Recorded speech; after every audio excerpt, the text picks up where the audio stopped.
Hello student, मैं हूं नीरज कुमार और ये है मेरा यूट्यूब चैनल। और आज हम पढ़ने वाले हैं क्लास 10th की जो इंग्लिश की बुक है उसका पहला चैप्टर, जिसका नाम है ए लेटर टू गॉड। तो आइए इस स्टोरी को पढ़ते हैं। सबसे पहले सबसे पहले है बिफोर यू रीड, दे से फेथ कैन मूव माउंटेन्स। यानी वो कहते हैं कि विश्वास से माउंटेन्स यानी पर्वत को भी हिलाया जा सकता है। But what we put our faith in, लेकिन आखिर हम अपना विश्वास किस में रखें। This is the faith, this is the question this story dedicatedly poses. यानी यही वो क्वेश्चन है, यानी कि हम अपने विश्वास आखिर किस में रखें। इस स्टोरी में इस क्वेश्चन को बिल्कुल अच्छे से पूछा गया है। Lencho is a farmer who writes a letter to God. Lencho जो कि इस कहानी का हीरो है, इसे आपको अच्छे से याद रखना है। He is a farmer, Lencho एक फार्मर है। Who writes a letter to God, जो भगवान को एक लेटर लिखता है, एक पत्र लिखता है। When his crops are ruined, जब उसकी जो फसल है वो बर्बाद हो जाती है। आस्किंग फॉर ए 100 पेसोस, और वो 100 पेसोस, पेसोस एक तरह की मुद्रा है। तो जब उसकी फसल बर्बाद हो जाती है तो वो एक 100 पेसोस यानी 100 पेसोस मांगता है। Does Lencho letter reach God, तो क्या लेंचो का जो लेटर था वो गॉड तक पहुंचता है। Does God send him the money, क्या भगवान उसे वो पैसे भेजता है। Think what your answer to this question would be, आप खुद भी इन क्वेश्चन के आंसर सोचो। And guess how the story continues, और गेस करो, कल्पना करो कि कैसे ये स्टोरी आगे बढ़ेगी। Before you begin to read it, इसे पढ़ने से पहले। तो इन क्वेश्चन के आंसर आप खुद सोच सकते हैं। तो आइए इस स्टोरी को स्टार्ट करते हैं।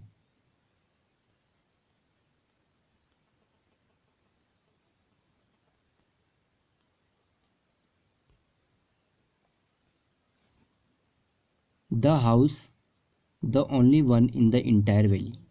द हाउस यानी वो घर, the only one in the entire valley यानी जो पूरी इंटायर वैली, जो पूरी घाटी में केवल वही एक अकेला घर था। Set on the set on the crest of a low hill, जो कि क्रस्ट क्रस्ट का मतलब होता है टॉप, और टॉप ऑफ ए हिल यानी सबसे ऊंचाई पर। Set on the crest of a low hill यानी एक छोटी पहाड़ी की सबसे ऊंचाई पर वो घर बसा हुआ था। From this height one could see the river, उस हाइट से हर कोई नदी देख सकता था। And the field of ripe corn, ripe corn मतलब जो कॉर्न यानी जो मक्का होता है उसके खेत वहाँ पे थे, पके हुए मक्के के खेत। डॉटेड विद द फ्लावर्स, जो कि जिनमें कि बहुत सारे फूल लगे हुए थे। दैट ऑलवेज प्रॉमिस्ड एक गुड हार्वेस्ट, जो हमेशा प्रॉमिस करते थे एक गुड हार्वेस्ट यानी एक अच्छी फसल होने का। यानी यहाँ पे जो लोकेशन है उसको दिखाया गया है, एक घर है जो कि एक इंटायर वैली और एक बहुत बड़ी घाटी है। उस घाटी पे एक अकेला सा घर है जो कि एक छोटी सी पहाड़ी है वहाँ पर, उसके क्रस्ट में यानी उसके सबसे टॉप पे वो घर बसा हुआ है। वहाँ से देखा जाता है कि वहाँ से बिल्कुल एक अच्छी सी नदी का सीन दिखता है, और बहुत सारे खेत दिखते हैं, और उन खेतों में जो मक्का है, मक्के की फसल वहाँ पे लगी हुई है, और फसल पे बहुत सारे फूल लगे हुए हैं, जिससे कि एक प्रॉमिस, एक तरह का वादा ऐसा लगता है कि वो फूल कर रहे हैं कि जो फसल है वो बहुत अच्छी होगी। The only thing the earth needed was a downpour or at least a shower, जो चीज़ चाहिए धरती को वो केवल ये थी, डाउन पोअर या फिर थोड़ा मूसलाधार बारिश, और एटलीस्ट ए शावर या फिर थोड़ा सा हल्की बारिश उस जो धरती है उसे चाहिए थी। Through out the morning Lencho who knew his field intimately, यानी थ्रू आउट द मॉर्निंग, सुबह के समय Lencho who know his field intimately, जो अपने खेतों को बहुत अच्छे से जानता था। हैड डन नथिंग एल्स, उसने सुबह कुछ नहीं किया। But see the sky towards the north east, उसने बाकी कुछ काम नहीं किया, केवल सुबह के समय जो आसमान है उसे नॉर्थ ईस्ट यानी उत्तर पूर्व की दिशा की ओर आसमान को देखा।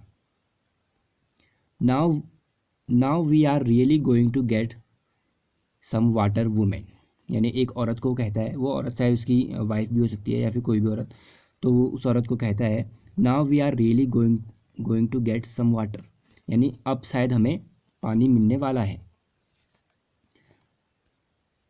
The women who was preparing supper, जो महिला थी वो प्रिपेयरिंग सपर, सपर का मतलब होता है खाना, जो महिला थी वो उस टाइम खाना बना रही थी। रिप्लाइड, और वो जवाब देती है यस गॉड विलिंग, हाँ अगर भगवान की इच्छा हो तो। The older boys where working in the field, जो बड़े बच्चे हैं वो खेत में काम कर रहे थे, while the smaller ones were playing near the house, और जो छोटे बच्चे थे वो घर के बाहर पर खेल रहे थे। Until the woman called to them all, जब तक कि उस महिला ने उन सबको नहीं बुला लिया। कम फॉर डिनर, और उसने सारे बच्चों को डिनर के लिए बुला लिया। It was during the meal that, खाना खाते समय, just as Lencho had predicted, predicted का मतलब होता है भविष्यवाणी करना, तो लेंचो या फिर पूर्व अनुमान लगाना, तो लेंचो उस समय कहता है big drops of rain began to fall, कि शायद बड़ी बड़ी जो बूंदें हैं पानी की वो गिरने वाली हैं। In the north east huge mountains of clouds could be seen approaching, जो नॉर्थ ईस्ट में है उसके आसमान में बहुत सारे बादल दिखाई दे रहे हैं आते हुए। द एयर वॉज फ्रेश, जो हवा है वो काफ़ी साफ़ है, एंड स्वीट, और काफ़ी सुंदर है। The man went out for no other reason, जो लेंचो था वो बिना किसी रीज़न के बाहर आता है, than to have the pleasure of feeling the rain on his body, ताकि वो जो बारिश आ रही है उसे अपने शरीर पे टच करके उसे देख सके, इसलिए वो फील कर सके, इसके लिए वो वहाँ घर से बाहर आता है। And when he return he exclaim, और जैसे ही वो वापस आता है ही एक्सक्लेम, वो बताता है these are not raindrops falling from the sky, ये बारिश की बूंदें नहीं हैं जो आसमान से गिर रही हैं। दे आर न्यू कॉइन्स, ये नए सिक्के हैं, या एक नए सिक्के हैं। The big drops are 10 cent pieces, जो बड़ी बूंदें हैं वो 10 सेंट पीसेस हैं। 10 सेंट, सेंट का मतलब, सेंट भी एक तरह की मुद्रा है, तो कंपेयर कर रहा है वो जो आसमान से जो बारिश आ रही है उसे एक तरह की खुशहाली से, तो कहता है the big drops are 10 cent pieces, जो बड़ी बूंदें हैं वो 10 सेंट पीस के बराबर हैं, and the little ones are 5, और जो छोटी बूंदें हैं वो 5 सेंट के बराबर है। With A satisfied expression he regarded the field of A rape corn with its flower, वो काफ़ी सेटिस्फाइड हो जाता है क्योंकि जो बारिश है अब बारिश होना स्टार्ट हो जाती है, इसलिए अब वो अपने जो रिप कॉर्न है यानी मक्के के खेत हैं उसकी तरफ देखता है और उनके फूलों को देखता है। Draped in A curtain of rain, जो कि ड्रैप्ड यानी पूरी तरह लपेट चुकी थी बारिश के बूंदों से, या बारिश से, यानी जो पूरा खेत था वो एक तरह से उसने चादर टाइप की ओढ़ी थी बारिश की। But suddenly a strong wind began to blow, लेकिन अचानक क्या होता है, बहुत तेज़ हवा चलने लग जाती है। And along with the rain very large hailstones began to fall, और अचानक क्या होता है, बारिश के साथ साथ बहुत बड़े बड़े हेल स्टोन्स का मतलब होता है ओले, वो पड़ने लग जाते हैं, यानी ओले गिरने लग जाते हैं। This truly did resemble new silver coin, जो ओले हैं वो भी रिजेंबल मतलब दिख रहे हैं एक न्यू सिल्वर कॉइन के जैसे। द बॉयज़, वो जो लड़के थे, exposing themselves to the rain, वो भी अपने आप को एक्सपोज यानी दिखा रहे हैं, वो भी घर से बाहर आ रहे हैं उस रेन की जो बूंदें उन्हें टच करने के लिए, उनमें भीगने के लिए। Ran out to collect the frozen pearls, वो भी दौड़ के अपने घर से बाहर आ गए हैं। फ्रोजन पल्स, वो जो ओले थे एक फ्रोजन पल्स उन्हें कहा गया है, यानी जैसे मोती के टुकड़े, तो उन सबको कलेक्ट करने के लिए वो भी घर से दौड़ के बाहर आ चुके थे। It's really getting bad now exclaim the man, यानी लेंचो कहता है it's really getting bad now, यानी अब ये बहुत बुरा हो रहा है। I hope it passes quickly, मैं चाहता हूँ कि ये जल्दी ही यहाँ से चले जाए। It did not pass quickly for an hour, लेकिन वो 1 घंटे तक जो ओलावृष्टि है वो होती रही। For an hour the hell rain on the house, लगभग 1 घंटे तक जो ओलावृष्टि है वो होती रही। द गार्डन, घर के ऊपर, और गार्डन के ऊपर द हिल साइड, यानी पूरी पहाड़ी में। द कॉर्नफील्ड, मक्के के मैदान में, मक्के के खेतों में। ऑन द होल वैली, और पूरी घाटी में 1 घंटे तक वो ओलावृष्टि होती रही। द फील्ड वॉज वाइट, पूरे खेत सफ़ेद हो चुके थे, सफ़ेद चादर से ढक चुके थे। As if covered with salt, ऐसा लग रहा था जैसे वो नमक से ढक गए हों, इतना सफ़ेद वो हो चुका था। Not a leaf remain on the trees, पेड़ों पर एक भी पत्ती नहीं दिख रही थी। The corn was totally destroyed, जो मक्का था वो पूरी तरह डिस्ट्रॉय हो चुका था, यानी पूरी तरह ख़त्म हो चुका था। The flowers were gone from the plants, पौधों में जो फूल थे वो भी पूरी तरह टूट चुके थे, नीचे गिर चुके थे। Lencho soul was filled with sadness. Lencho की जो आत्मा थी यानी आंतरिक रूप से वो भी बहुत ज़्यादा सैड, बहुत ज़्यादा दुखी हो चुका था। When the storm had passed, जब ओलावृष्टि बंद हो गई, he stood in the middle of the field, वो खेत के बीचों बीच खड़ा हुआ, and said to his sons, और उसने अपने बच्चों से कहा, a plague of locusts would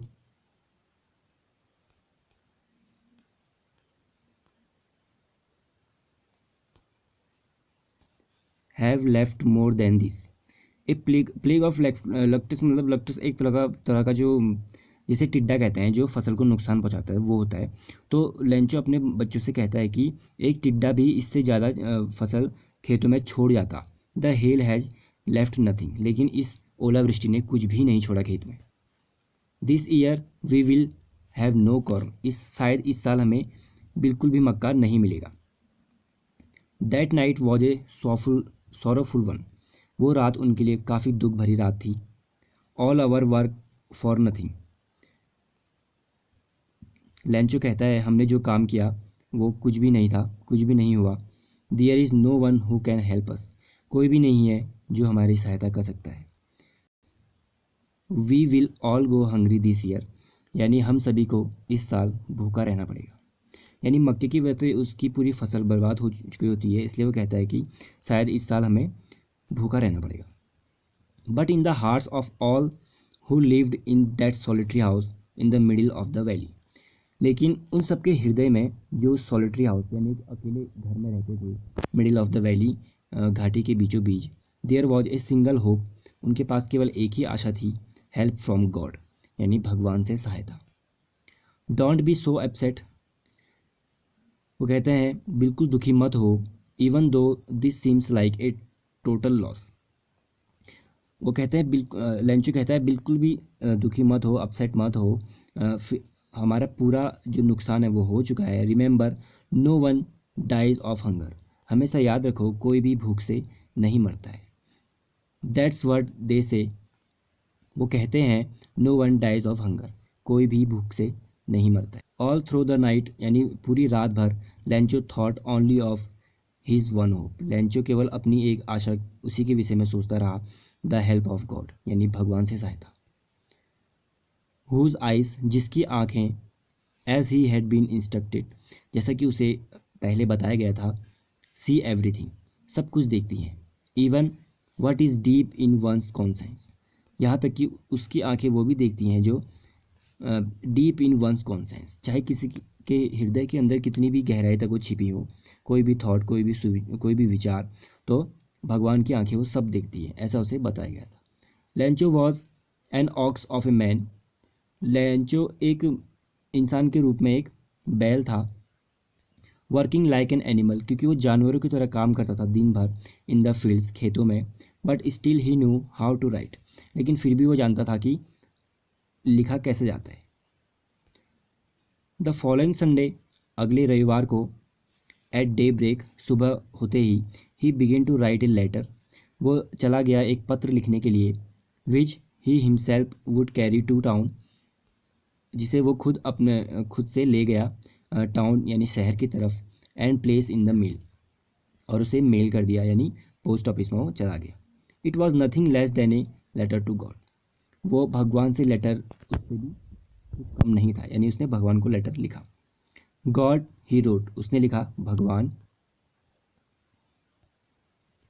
if you don't help me, अगर आपने मेरी सहायता नहीं की, my family and I will go hungry this year, मेरा जो परिवार है और मैं इस साल भूखे रहेंगे। I need 100 pesos in order to sow my field again, मुझे कम से कम 100 पेसोस चाहिए अपने फसल को दोबारा बोने के लिए। And to live until the crop comes, और जीने के लिए जब तक कि जो फसल है वो दोबारा नहीं होती है। बिकॉज द हेल स्टॉर्म, इस ओलावृष्टि के कारण। He wrote to God on the envelope, वो उस चिट्ठी में लिखता है टू गॉड यानी भगवान के लिए। पुट द लेटर इनसाइड, पत्र अपने जेब में डाल देता है। एंड स्टिल ट्रबल, अभी भी वो काफ़ी दुखी था। वैन टू टाउन, और शहर की तरफ चले जाता है। एट द पोस्ट ऑफिस, जब वो पोस्ट ऑफिस पहुंचता है, he placed the stamp on the letter, वो लेटर में एक स्टैम्प लगाता है, and dropped it into the mail box, और उसे मेल बॉक्स यानी लेटर बॉक्स में डाल देता है। One of the employees, post office का ही कोई एक कर्मचारी, who was a postman and also help at the post office, जो कि वहाँ का एक पोस्टमैन होता है और वहाँ पे जो ऑफिस के जो लोग होते थे उनकी हेल्प भी वो करता था। वैन टू हिज बॉस, अपने बॉस के पास जाता है, लाफिंग हार्टली, बहुत ज़ोर से हंसते हुए, and showed him the letter to God, और उसे दिखाता है भगवान के नाम इस पत्र को। Never in his career as a postman had he known that address, अपने पूरे जो उसका करियर था, जितने भी उसने आज तक जॉब की थी, उसमें उसे आज तक इस एड्रेस का कुछ पता नहीं था। लेटर टू गॉड यानी भगवान का कोई एड्रेस उसे पता नहीं था। The postmaster a fat amiable, the postmaster a fat amiable, जो पोस्ट मास्टर था वो एक फैट, एक मोटा सा आदमी, एमेबल, एमेबल का मतलब यहाँ पे लिखा हुआ है फ्रेंडली, यानी दोस्ताना व्यवहार उसका था, फेलो यानी दोस्ताना व्यवहार वाला। ऑल्सो ब्रोक आउट लाफिंग, वो बहुत ज़्यादा हंसा इस सुन के कि एक किसी ने भगवान के नाम पत्र लिखा है, वो ऐसा सुन के बहुत ज़ोर से हंसा। But almost immediately he returned serious, लेकिन उसी के बाद वो सीरियस हो गया। And tapping the letter on his desk, और जो पत्र है उसे अपने डेस्क पर रख के उस पर 2-3 बार उसने टैप किया, यानी मारते हुए कहा उसने, कमेंटेड, कहा, व्हाट फेथ, क्या विश्वास है, I wish I had the faith of the man who wrote this letter. वो कहता है कि आई विश यानी मैं विश करता हूँ, मैं भी सोचता हूँ कि काश मेरे पास भी ऐसा ही विश्वास होता जैसा इस पत्र लिखने वाले आदमी के पास है। Starting up a correspondence with God, जो कि भगवान से बातचीत करना चाहता है। So in order not to shake the writer's faith in God, तो क्योंकि वो भगवान का जो भगवान पे जो विश्वास था उस लेंचो का, उसको नहीं तोड़ना चाहता था।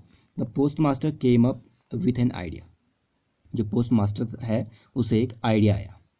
आंसर द लेटर, कि इस पत्र का जवाब दिया जाए।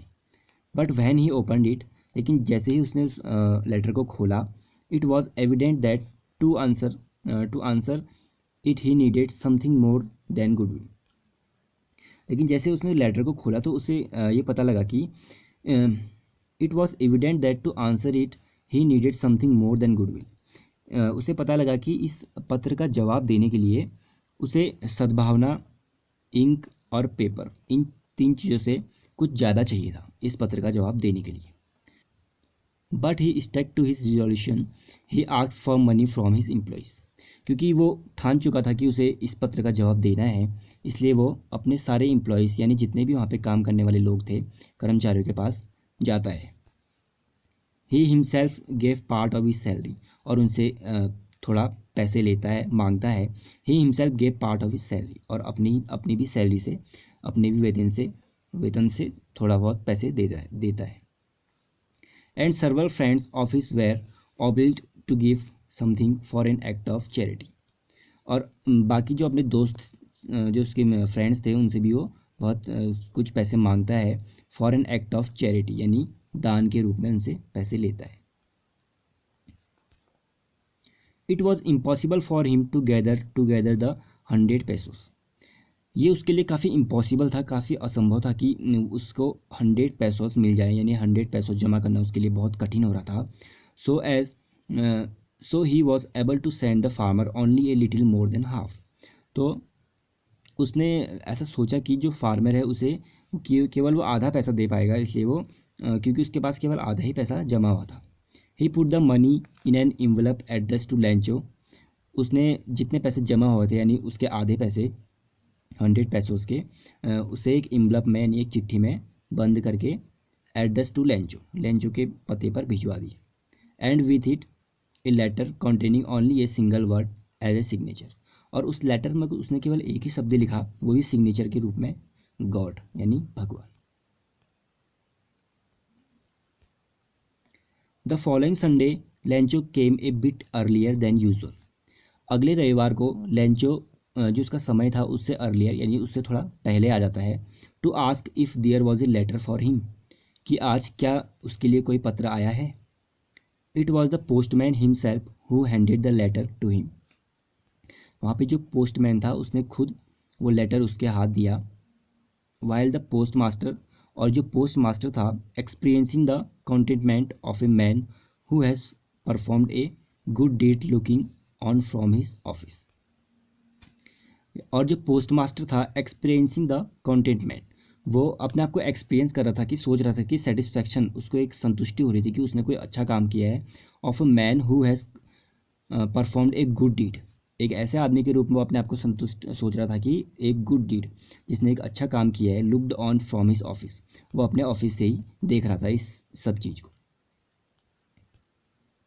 लैंचो shows not the slightest surprise on seeing the money, लैंचो को अपने लेटर प्राप्त करने पर या जो पैसे उसे मिल रहे थे उसको देखकर वो कोई सरप्राइज नहीं था, यानी बिल्कुल भी उसे आश्चर्य नहीं था। सच वॉज हिज कॉन्फिडेंस, वो बहुत ज़्यादा कॉन्फिडेंस था इन सब चीज़ों को लेकर। बट ही बिकेम एंग्री, लेकिन वो बहुत गुस्सा उसे आ गया। When he counted the money, जब उसने लेटर खोल के उन जो पैसे हैं उसे गिना। God could not have made a mistake, फिर वो कहता है कि भगवान तो कोई गलती नहीं कर सकते।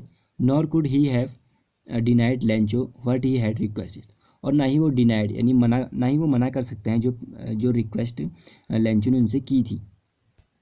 Immediately Lencho went up to the window to ask for paper and ink, immediately यानी जल्दी से लैंचो खिड़की पे जाता है और वहाँ से एक पेपर और इंक मांगता है।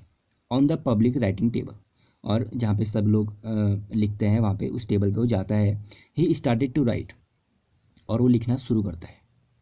With much wrinkling of his brow, और जो उसकी जो आँख, जो उसकी पलकें हैं वो यानी जो उसके आईब्रो हैं वो व्रिंकलिंग यानी सिकुड़ जाती हैं। Caused by the effort he had to make to express his ideas, यानी जो भी उसमें लिखना चाह रहा था उसकी वजह से जो उसकी आईब्रो है वो थोड़ा सिकुड़ जाती है। वैन ही फिनिश्ड, जब वो अपना लेटर ख़त्म कर लेता है, he went to the window to buy a stamp, वो दोबारा खिड़की पे जाता है और वहाँ से एक स्टैम्प मांगता है। Which he licked and then affixed to, licked का मतलब होता है चाटना, जहाँ से वो उस स्टैम्प को थोड़ा चाटता है। And then affixed to